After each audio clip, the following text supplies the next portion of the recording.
just in case, did you know that there are only 6 days left before the FIFA 2026 World Cup will start? Today we are going to look at a few facts. First, Shakira is once again part of the official FIFA World Cup with her and Burna Boy's song Die Die. It already has about 60,000 likes on YouTube and still counting.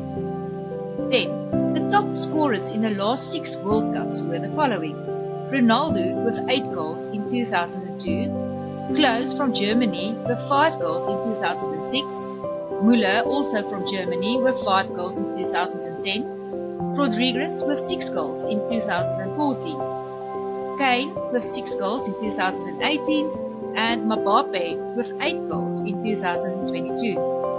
Only 8 nations have ever won the World Cup: Spain, England, Uruguay, France, Argentina, Italy, Germany, and of course Brazil. Click on the link in the description for the song of Shakira and the Burna Boys. Ons gesels weer, so terloops ek oor FIFA het besluit om Vuvuzelas heeltemal te verbied by vanjaar se wedstryde. Maar ek is seker die skare gaan nog steeds in elk geval behoorlik geraas maak.